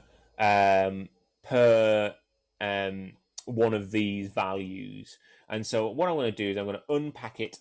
I'm going to go I, 3, 4, 5, 6, 7. I've got 8. 1, 2, 3, 4, 5, 6, 7, 8. There we go. Again, I can do this unpack 0, 0, 0, 0, 0. There's 2 ways to do that. But I'm just gonna. This just makes it look a little bit shorter. Okay, so now what I can do is if I plug a number into all of these, I'm not going to do every single one, but we can see that it splits that number up. And then we can see, let me draw further up here. There we go. We can see it's kind of splitting that up. Now, this next object is a very important object. We use it, you use it all the time, and that is the select object, or abbreviate to cell. And what a cell does, which is very handy, is it outputs a bang whenever it sees the number that comes after cell. So with cell 1 means whenever I see the number 1, output a bang. Whenever I see that number 1, output a bang. And so I'll do this, and I'll put a number here, and then if I go to 1, it outputs a bang, and then any other number, blah, blah, blah, blah, we don't get a bang until we return back to 1. So it's saying if my input is the same as the digit that I put in here, this value, which is 1 in this instance, then output a bang. That is really, really handy when we're looking for a particular number. And ultimately, we're looking for the number 1 because we know that the number 1 is going to be a trigger for something. And so what I can do, and I'm just going to make this bigger, is I can add, put this cell object on every single one of, undo that, on every single one of these. So it's going to look a little bit mad, but because I'm going to stagger them a little bit like this. You often see max patches that are a little bit crazy. I would advise you to try and keep your patches organized to some level, just so it helps you decipher what's going on. And having everything kind of organized in a top down, top to bottom kind of thing certainly helps. Okay, so I've got these bangs as well, so I'm just going to Oh, don't want to copy that, sorry. I want to hold down Command and edit that. When I turn this on, we can see we get some bangs out of some of these, depending on what kind of column we got, what kind of, where that note or where that thing, that toggle, that button is turned on at. Okay, so just like before then, but I'm not going to use random to trigger a note. I'm going to use some values. And these are the values, the numbers in a major scale, starting from C. Again, I'm not going to talk too much about theory at all, but on a MIDI keyboard, middle C, that lives in the middle, middle C is equal to the number 60. And so 60 is middle C. You can go online and find and type in MIDI chart, Google MIDI chart, and it'll tell you exactly every single note and what their values, what their number values are. I'm just going to quickly copy this over here, and then I'm going to no, I'm going to need to go to the hot inlet because I'm going to trigger that number. And I'm just going to do this. These, like I said, these numbers are the C major scale. So I've got C, D, E, F, G, A, B, C. Oh yeah, so I've got 8, so I've got an octave. Again, don't get too bogged down with that for now. And then the last one, let's do that, which is 72, which is an octave. So I've got one more note, which takes me back to C. Okay, cool. So we've got these things. We're going to trigger, when it sees when one of these things are turned on, it's going to trigger a number, and we're going to turn that number then into a MIDI note. And I'm just going to click on this, and I'm just going to drag it over here. So we've got that down here. I'm running out of space a little bit. And then I'm going to connect all of these up. You'll spend a lot of your time in Max just kind of doing things like this, just connecting things up all the time. It's very therapeutic, I must admit. There we go. So that's all of them are connected to make note like that. And then I'm going to turn this on. There we go. So it's still using that lovely sound before. So I'm going to change the program. There we go.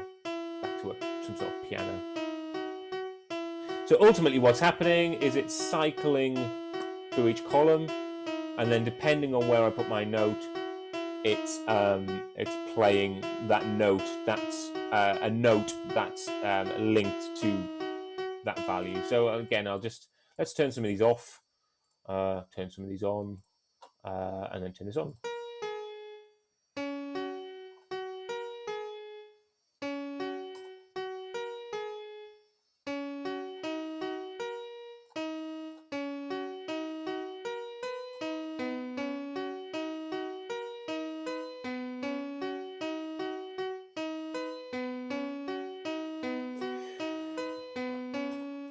Etc., etc.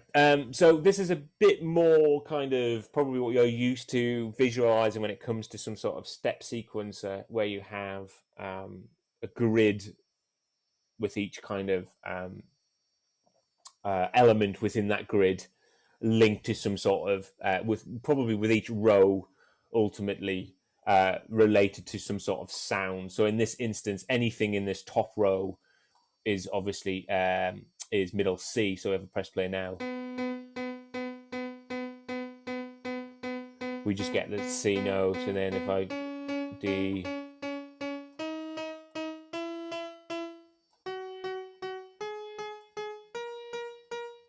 brilliant. So each row is assigned to one of these numbers, and that's ultimately why we can do some nice things like this.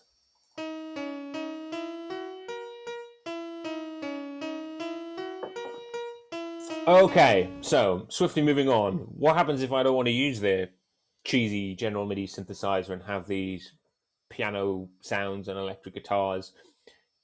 Can Max make some sounds itself? And yes, it can. You can also use VSTs as mentioned before. So I'm going to save that, and I'm going to jump over to this next one, which is exactly the same. I'm not going to build. I'm not going to build this one. as such. I'm just going to kind of take you through it because it's pretty much exactly the same. However, there's a few changes right at the bottom. And so you can see we start off with a tempo, goes into our grid. We're getting each column one by one. We're unpacking those things. We're saying if there is a number one, if there is ever a number one, trigger this, bang this number. This number, I've used some maths here, and I'll show you what relationship that has. I'm taking any single note that comes out of this. I'm taking 12 off it, so ultimately I'm going to be dropping it down an octave in this instance. And then I'm going into make notes. So I'm making a note exactly the same. And then I'm packing the pitch and the velocity together. So I've got those together. Now, this is where it slightly changes, because if in our previous example, we would go from pack into MIDI format, which would go to the MIDI out. This is slightly different. In this example, what we're actually going to use the sounds within Max. And we could create our own synthesizer. We clearly don't have time to do that. So Max has some little preset patches that we can use. And this one is literally just called synth voice. So if we go N to create a new object and type in synth voice, it's the first one up there. There's another kind of FM style synthesizer, but you can have a play around with that. And I will double click on that and click enter, and it will create that object. Now, this object's slightly different than these objects. And that this object is what we call a sub patcher. And that means that this is another patch. Max themselves, Cycling 74, who make Max, have created a separate patch and saved it, and then allowed us to use that inside this. And so if I right click on this and go open patcher help, it won't give us that helpful information that we want to get, because it's a sub patcher, and sub patchers don't necessarily have help reference and stuff like that. However, what I can do, because I understand that this is a patch in itself, I can just open it up and I can see inside it. So the problem is that I want to know what I'm expecting to send this and what I'm expected to kind of happen outside of it. So I need to work out that. So what I can do is just literally open it up. And to open it up, I can hold down Command and double click into it, and it will open that patch up. So you can see that this exists as a patch inside this, and this exists as a patch inside this. I'll just have a quick run through of what it's actually doing. They've labeled the inputs, which are really good. So we know that notes go into one. We can assume there's velocity involved here because we've got some unpack. It's unpacking our pitch and velocity, and it's sending velocity into this object, which is called an ADSR. So it's an envelope. I won't go into things like that, but it's got a little envelope in there. And then it's using two oscillators, a rectangle type oscillation and a sawtooth type oscillation, and that's ultimately going to be the output. One of the things to mention here is that whenever you see grey patch chords like this, these grey patch chords, then those are just numbers or messages or data and being sent in between these things. Bangs, messages, numbers, text, anything like that is through grey patch chords.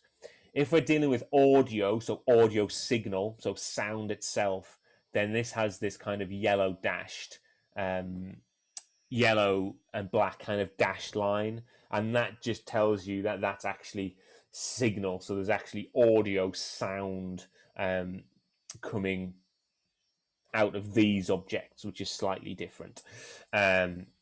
So to go back to this, I've had a look in synth voice. We've double clicked it. We've had a look into it. I've seen that note go into the left inlet, so I can assume that I can send it a note, and so I will do that. However, what I also want to do is I want to have some control over the volume of the sound that comes out of it, and to do that, I'm going to use a fader, just like a volume fader. Imagine like a mixing desk, a volume fader or something like that. There are a few different objects to do this, but my favorite is the live.gain, which is actually objects that have been added to Max since Ableton got involved with them. So there's a few objects that were built to put it into line with kind of Ableton's graphical interface. So I'm going to create a new object, and I'm basically just going to type in live dot. So there's loads of live dot objects. Again, objects that were created specifically with Ableton's graphical interface in mind. And I'm going to use gain. You can see that's the top one, and double click on that and then press enter. And this is the live.gain. And it built basically, if to interact with this, is just a fader, and we have a relative decibel meter. We have some values. So we have audio signal and audio signal right. Channel 1, sorry, there, channel 2, so it's stereo, so I can send a left and a right sound, and there's some other things there that I won't really get into. What I will do very quickly then is let's just make a C note and connect this up to my make note here, and I'm just going to bang this. There we go, and you should hear that. So that is sending the number 60 to our make note. So we're going to get the pitch 60. Outside of make note, out of make note, we're getting the pitch, velocity. We're combining them together to send that to the synth voice. Now, the things that we haven't looked at yet is outside of synth voice object, we have some patch chords that is audio or signal, shall I say? It's signal. I'm connecting. It only has one output. It's sorry, not mono. It is monophonic, but that's not the word I'm after. It's mono in the fact that there's only there's not a left and right. It doesn't have a pan or anything like that. It's not as fancy as that. It's basically a very simple sounding synthesizer. But what I can do is I can just connect both to the left and right input. So if I delete one of them and just put it to the left and did that note, it would just come out of, although the graphical interface adjusts itself, it actually just comes out of one side, which is coming out of my left side. So I've just duplicated that signal, so I'm getting it through both of my headphones or speakers, whatever you're connected. The other thing that you need to do, which is when you are using audio signal within Max, is you need to actually physically turn the audio on.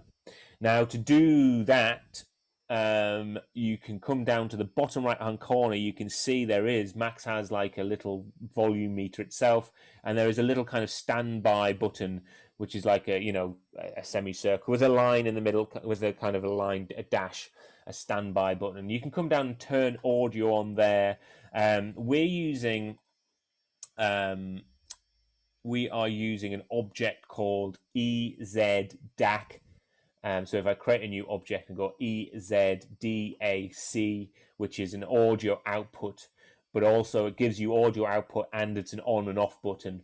If you do that, you've got the speaker, and that is your left channel 1 and right output. But you can command and click on that, and you can turn the audio off. So if you look in the bottom right hand corner now on mine, it's actually turned that audio off, but I want to turn that back on. Excellent. Okay, we're going to run over a little bit because I just want to jump to this last patch. So I apologize if you've got somewhere else to go to.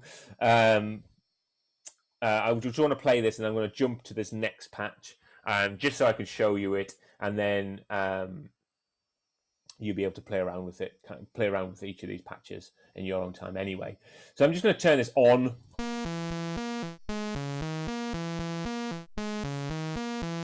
And so I'm going to turn that down a little bit because it's a bit buzzy. But there we go. So we can see same principles in here, but this time I'm controlling this kind of synthesizer voice here, and I can change these notes.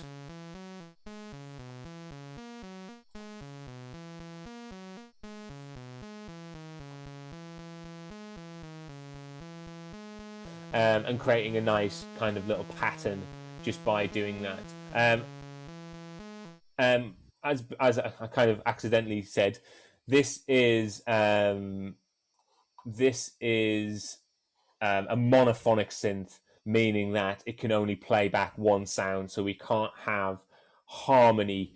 We can't have more than one note playing back at the same time. You could ultimately just copy this though, and like we did with this, for example, and this one, and have another make note linked to, so you could actually stack these things to create harmony. Name of the audio object was EZ-DAC, or easy. The way I like to remember it is probably how it's meant to be, is easy, EZ-DAC, DAC as in digital audio converter, NEZDAC, and that's a speaker. Again, these objects should live up here actually. Yeah, you go, and it's actually, if you come up to the top and go plus, it is audio input on and off. Because a different way you can do it is, I think with, how would you do it differently? You can just use out, I think, not in that instance, which but doesn't have that toggle on off button on. And that's important if you're using Max and you don't want to use any audio, which is possible. So you don't need to turn the audio engine on, so you don't have to get it to think about the whole audio side of things. Okay, so we're going to run over just a little bit. I just want to show you this kind of last patch. So this last patch is moving this on a little bit more, but instead of playing a synth sound, is actually going to play back samples. And now that's very handy. That is very handy. Oh, I'm glad that works. That's very handy for drum sequences and stuff like that. That's one of the fundamental things we think about a step sequencer, or you should think about a step sequencer. It's some sort of drum sequencer. And so if I click to the last patch that I have, this is very similar to the previous. So we're building on what we've learned before, but I'm introducing some new objects, which I'll talk about and kind of demonstrate this before we wrap this kind of up. So let's look at this patch again. We've got a toggle, so we're turning something on and off again, so we can assume that. We've got a tempo, 120, 1 to 16, so it's counting 0, 1, 2, 3, 4, all the way up to the number 15. We're getting 16 steps. Remember, things like to code, and when if you code, used to coding and stuff like that, indexing starts at 0 and it counts from there. We're using the matrix control again, and we're using this get column, so we're getting each of these on-off buttons. Now I've changed the behavior of this. I've made this so we can turn more than one thing at the same time. Ultimately, because this is a little drum sequencer, and we want to be able to play, more than one drum sound at the same time. We don't just want to play one sound at a time. We actually want to have that option to play things at the same time. Imagine a drummer playing a drum kit. You often play the kick and the hi-hat at the same time, and a hi-hat and a snare at the same time, stuff like that. And ultimately, music that we listen to, those drum beats, have more than one sound at the same time. So things that we haven't looked at within this patch is these things called buffers. Now, these are very important if you're using samples. And a buffer is ultimately a memory location that is stored in your RAM. So it's stored in the computer's local memory rather than on the hard drive. And that basically allows you to keep these sounds in Max's quick memory, and so they can be used very quickly and very dynamically. We can label these, which I have done. So I've got this buffer. I've created a new object, and I've labeled it. Now that is very important, because the buffers are just memory locations where we store a file, where we store an audio file. Buffer doesn't play anything. It's just a memory location, and it's just saying, right, I've got this. Max is just saying, right, I've got this audio sample stored in this memory location, and I've labeled that memory location as whatever.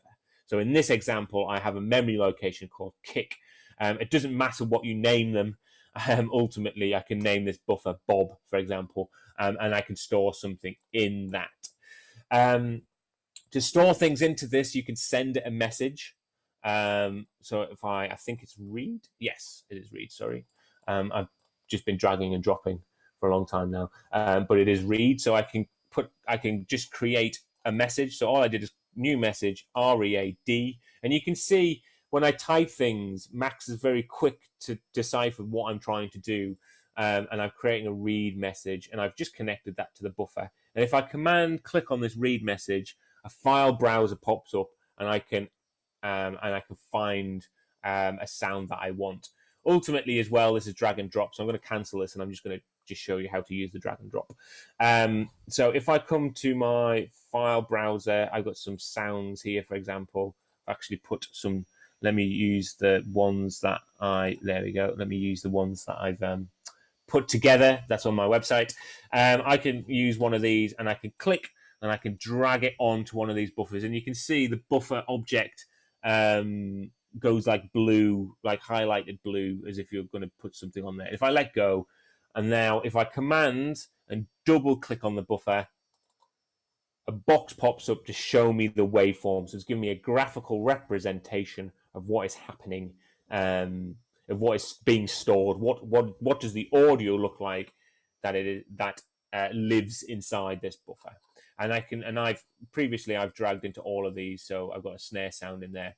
I've got a hi-hat sound in there, and I can double click into each of these, and I can see what they do.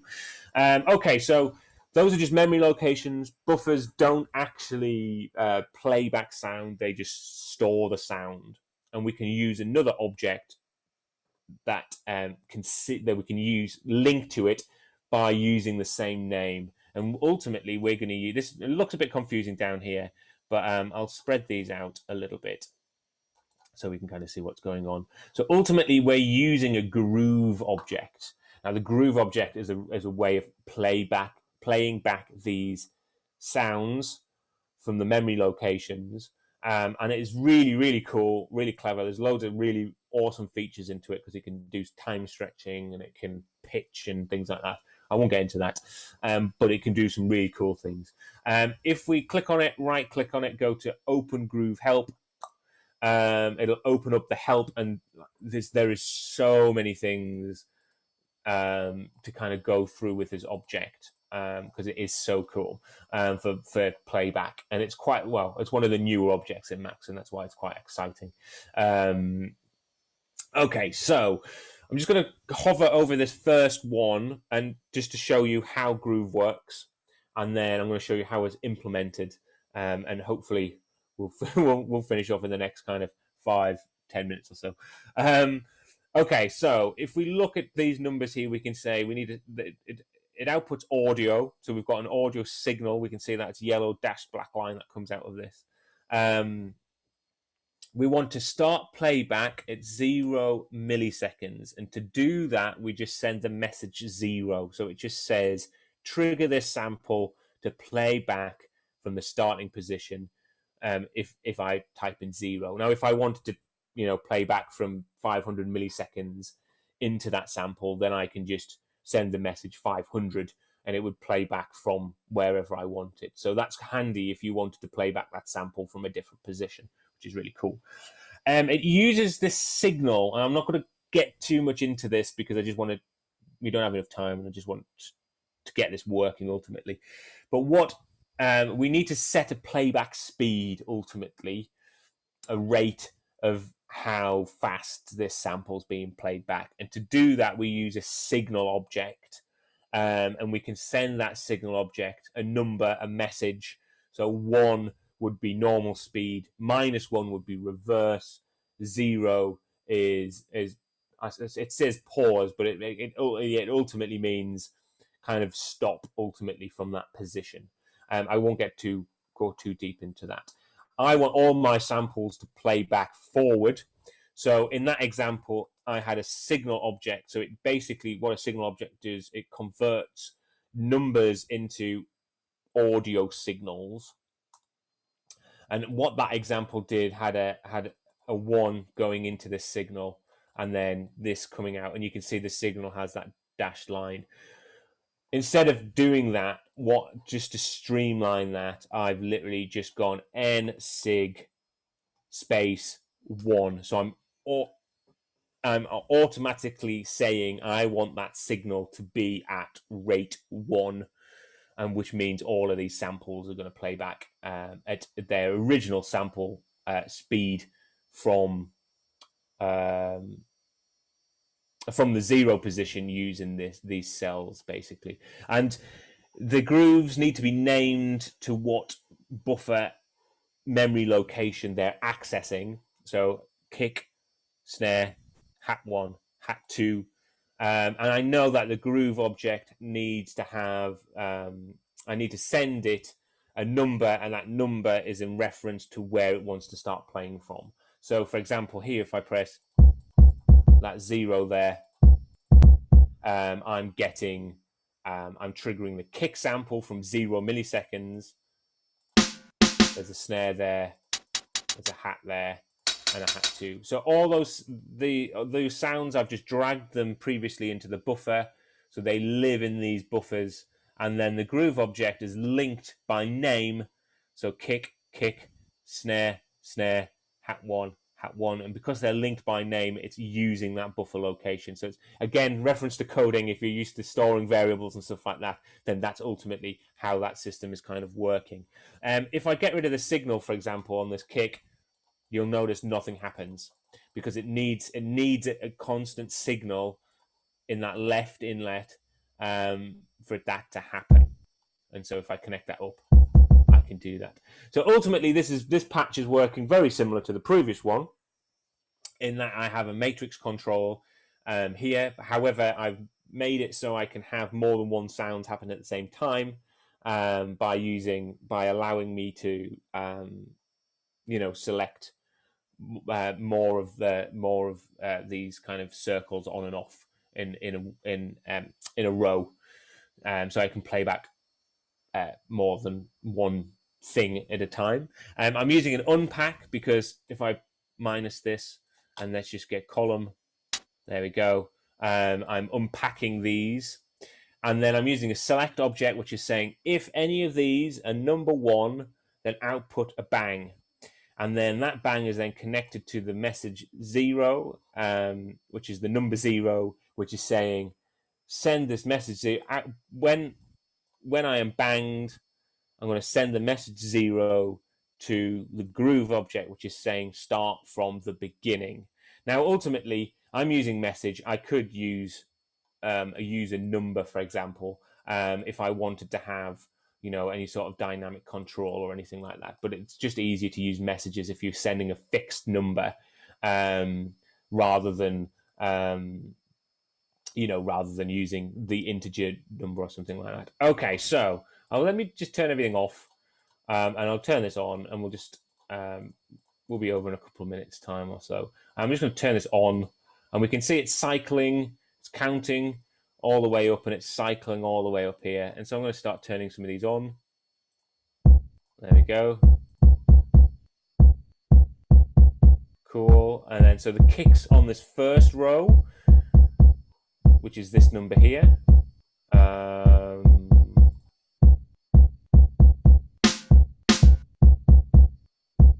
Okay, let's try and be cool.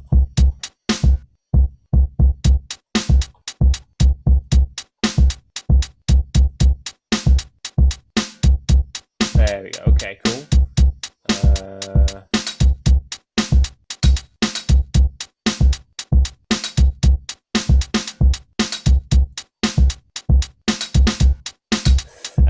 Cool, and I'll turn that down a little bit. There we go. And I can change the tempo in real time. I'll have to turn that on again. So kind of like a bit more kind of like a hip-hop-y type beat, I suppose.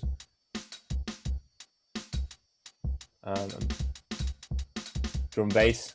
So you can see how you can quite quickly kind of come up with a simple sequencer using, on just a basic kind of storing on and off messages, because that's ultimately what we're doing in this matrix control. We're just storing whether something is on or off in that particular row. That string of numbers, that collection of numbers, I can then split up into several, into chunks, in their separate chunks, and say, okay, well, if one of them is a 1, then I can do something with that.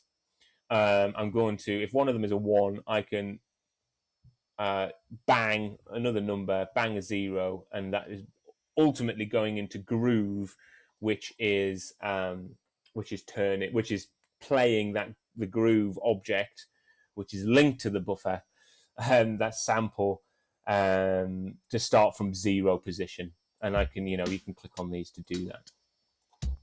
So ultimately what you could do now then is you could combine this.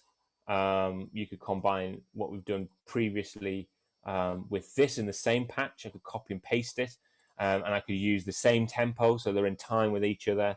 And then you could build upon that. You could, again, like I said, have more synth voices.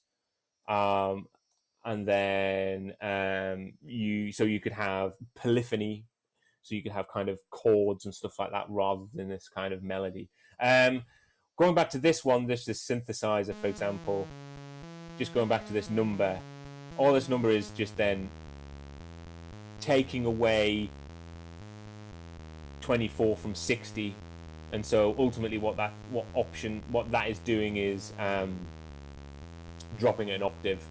And so I can go minus 36, for example, really low, or I can go higher and go plus 12. Oh, sorry, I can go plus 12, etc., etc. It sounded quite nice at minus 24 though, so that was quite nice. There we go. It sounded quite nice at minus 24. Cool. Okay. Sorry to overrun. I hope you didn't have too many pressing plans at this time, of course. Hopefully that's given you a bit of an insight how to use Max, specifically for sequencing purposes. Quick whistle stop tour of objects and what they do. MIDI we've really quickly gone into.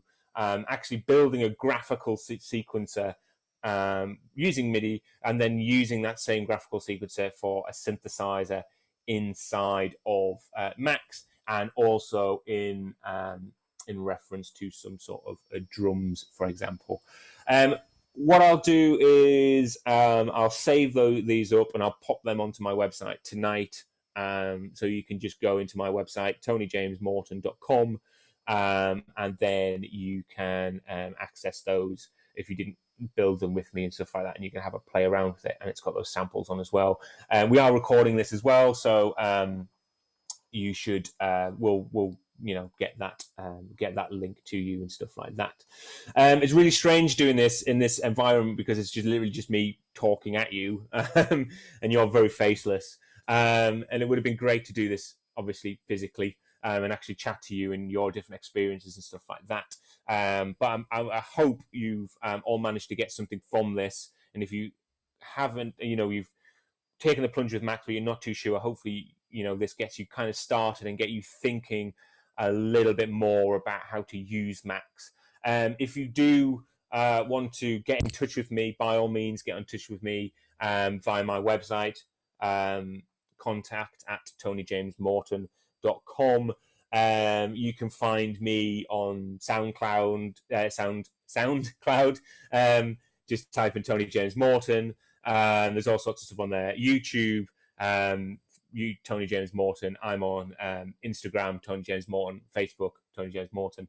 So there's a few different ways. If you want to contact me and ask me something specific about Max, I'm happy to help.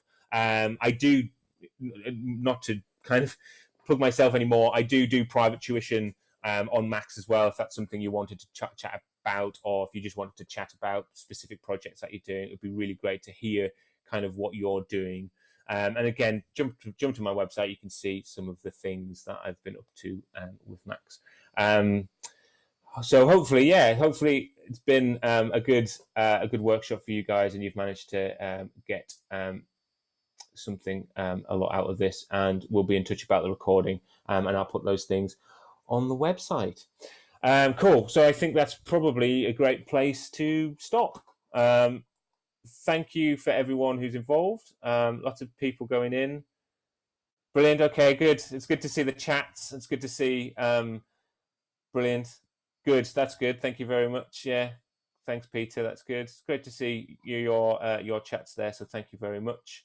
Good. That's good as well. If you haven't come from Max at all, then it's good to, hopefully this is kind of giving you a starting point. And you can do some really crazy things with Max. There's people out there doing all sorts of stuff, but this hopefully is a starting point for you. Excellent. Great. Right. Well, we'll end it there. I'll say farewell to you guys. Thank you very much. Thanks for getting involved. Thank you very much. Thank you for supporting IKLECTIK.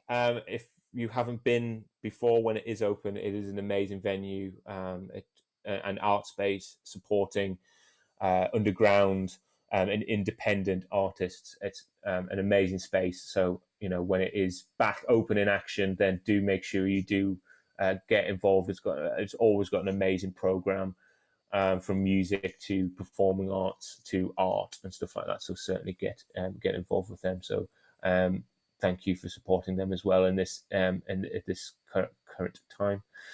Brilliant. Right. Okay. So I'll let you leave there. Thank you very much. Great to see you all. What's the name of the venue? Sorry. IKLECTIK. IKLECTIK. IKLET. IKLECTIK. IKLECTIK. They've got web page, they've got Facebook and stuff like that. Oh wow, okay. So you're not all London based, so that's cool. So yes, IKLECTIK is in London. So if you're not from London, then you probably won't know about that. But that's great. Thanks. Hi Lucas, all the way from Montreal. That's really cool. Yeah, but anyway, also great to support them. Yes, they have loads of online stuff going on, online gigs and concerts as well. IKLECTIK. So do check them out. They've got some really good cutting edge music, from electronic to classical as well. So it's really interesting. And their YouTube channel is really good because they've got loads of old previous concerts. In fact, I've got a few clips from there myself as well. So do check them out. Excellent. Right. Good work. Good to speak to you all, and see you. Hopefully, see some of you in the future. Maybe. Thank you very much. That's great.